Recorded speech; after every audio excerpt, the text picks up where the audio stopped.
नमस्कार शेतकरी बांधवांनो. शेती ज्ञानसागरमध्ये मी तुमचा मित्र तुम्हा सगळ्यांचं मनापासून स्वागत करतो.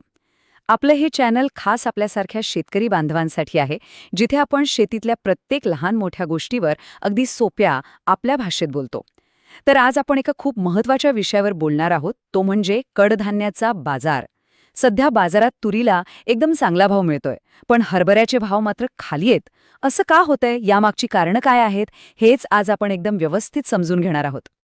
चला तर मग थेट मुद्द्यावर येऊया. इथे बघा, आपल्या दोन मुख्य पिकांमधला फरक किती मोठा आहे. एका बाजूला तूर आहे, जिचा भाव आज तब्बल 8,500 रुपयांपर्यंत पोहोचला आहे. आणि दुसऱ्या बाजूला आपला हरभरा, त्याचा भाव मात्र 5,200 रुपयांच्या आसपासच आहे. आता इतका मोठा फरक का, हाच प्रश्न आपल्याला पडलाय, नाही का? चला याच प्रश्नाचं उत्तर शोधूया. हा भावातला फरक समजून घ्यायचा असेल ना, तर आपल्याला थोडं मुळाशी जावं लागेल. आपल्याला हे बघावं लागेल की बाहेरच्या देशांमधून आपल्या देशात येणाऱ्या डाळी म्हणजे आयात कमी का झाली आहे. कारण याच एका गोष्टीचा भावावर खूप मोठा परिणाम होतोय.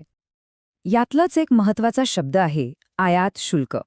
आता हे आयात शुल्क म्हणजे काय असतं, अगदी सोप्या भाषेत सांगतो. समजा बाहेरच्या देशातून एखादा माल आपल्या देशात विकायला आला, तर आपलं सरकार त्यावर एक प्रकारचा कर लावतं. जसं आपण बाजारात एखादी वस्तू विकतो, तसं सरकार त्या मालावर कर लावतं. या करामुळे काय होतं की बाहेरून आलेला माल महाग होतो आणि साहजिकच आपल्या देशातल्या मालाला चांगला भाव मिळायला मदत होते. तर मग ही आयात म्हणजे बाहेरून येणारा माल कमी का झालाय, याची मुख्यत्वे 3 कारणं आहेत. पहिला म्हणजे आपला रुपया थोडा कमजोर झालाय, त्यामुळे बाहेरून माल विकत घेणंच महाग झालंय. दुसरं, जसं आपण आता बोललो, सरकारने काही डाळींवर आयात शुल्क लावलंय. आणि तिसरं कारण म्हणजे पिवळा वटाणा आणि मसूर यांसारख्या डाळींचा आपल्या देशातच चांगला साठा उपलब्ध आहे. त्यामुळे आपल्याला बाहेरून माल मागवायची गरजच कमी झालीय. आता हे बघा, हे खूप महत्त्वाचं आहे. इथे आपल्याला दिसतंय की कोणत्या डाळीवर सरकारने किती आयात शुल्क लावलं आहे. हरभऱ्यावर 10%, मसूरवर 10% आणि पिवळ्या वाटाण्यावर तर तब्बल 30% शुल्क आहे. साहजिकच एवढा कर भरून या डाळी आपल्या देशात आणणं व्यापाऱ्यांना परवडत नाहीये. मग या सगळ्याचा मिळून परिणाम काय झाला? तर असा अंदाज आहे की ह्या वर्षी कडधान्याची एकूण आयात तब्बल 30% कमी होऊ शकते. म्हणजे विचार करा, जिथे 100 पोती माल येणार होता, तिथे आता फक्त 70 पोतीच येणार. हा फरक खूप मोठा आहे आणि याचाच परिणाम आपल्याला बाजारातल्या भावांवर दिसतोय. बरं, हे सगळं झालं आयातीबद्दल. पण या परिस्थितीमुळे आपल्या तुरीची आणि हरभऱ्याची गोष्ट कशी एकदम वेगळी झाली आहे, ते आता आपण पाहूया. आणि ही गोष्ट आपल्याला इथे अगदी स्पष्टपणे दिसतीये. एका बाजूला आहे आपली तूर, जिला बाजारात मागणी भरपूर आहे, पण देशातलं उत्पादन आणि बाहेरून होणारी आयात दोन्ही कमी आहे. आणि दुसऱ्या बाजूला आहे हरभरा, ज्याची मागणी तशी ठीकठाक आहे, पण त्याची आयात वाढली आहे आणि इतर डाळींमुळे त्याच्या भावावर दबाव आला आहे. आता तुरीचे भाव नक्की का वाढत आहेत, हे थोडं खोलात जाऊन समजून घेऊ. बघा झालं काय. एकतर आपल्या देशातच तुरीचं उत्पादन कमी झालं. त्यात भर म्हणून म्यानमार आणि टांझानियासारख्या देशांमधून जी तूर यायची, ती सुद्धा कमी झाली. म्हणजे घरातून आणि बाहेरून दोन्हीकडून आवक घटली आणि आपल्याकडे आधीचा साठा पण कमी आहे. पण बाजारात तुरीची मागणी मात्र कायम आहे. आता सोपं गणित आहे, बाजारात माल कमी आणि खायला मागणारे जास्त, मग भाव वाढणारच. हरभऱ्याच्या बाबतीत मात्र गोष्ट अगदी उलटी आहे. त्याची आयात उलट वाढली आहे आणि देशात साठाही भरपूर उपलब्ध आहे. त्यामुळे झालं काय की हरभऱ्याचे भाव सरकारच्या किमान आधारभूत किमतीपेक्षा म्हणजे MSP पेक्षाही खाली आले आहेत.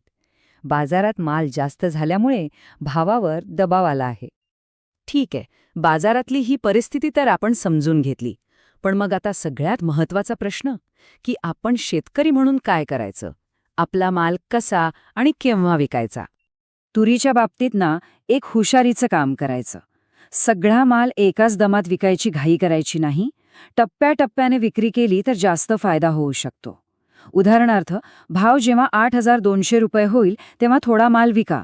भाव 8,500 झाला की अजून थोडा विका आणि उरलेला माल 9,000च्या भावाची वाट बघून विकला तर धोका कमी होतो आणि नफा मिळण्याची शक्यता वाढते.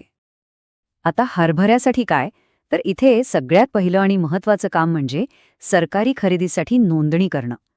ही नोंदणी म्हणजे आपल्यासाठी एक प्रकारचं सुरक्षा कवच आहे. बाजारात काहीही झालं तरी आपल्याला एक ठराविक हमीभाव मिळण्याची खात्री यामुळे होते. आणि हा आकडा हरभरा उत्पादक शेतकऱ्यांनी लक्षातच ठेवायला हवा. 5,875 रुपये हा हरभऱ्याचा सरकारी हमीभाव आहे. जर आपण नोंदणी केली असेल तर बाजारात भाव कितीही खाली गेले तरी सरकार आपल्याला किमान एवढा भाव देणारच. चला, आता पुढे काय होऊ शकतं, येत्या काळात बाजारात काय बदल होऊ शकतात, याचा थोडा अंदाज घेऊया. आपल्याला एका गोष्टीकडे लक्ष ठेवावं लागेल. जर तुरीचे भाव खूपच जास्त वाढले तर सरकार बाजारात हस्तक्षेप करू शकतं. सरकार व्यापाऱ्यांना सांगू शकतं की तुम्ही ठराविक मर्यादेपेक्षा जास्त साठा करू नका किंवा बाहेरून तूर आणण्याचे नियम सोपे करू शकतं. असं काही झालं तर त्याचा परिणाम भावांवर होऊ शकतो.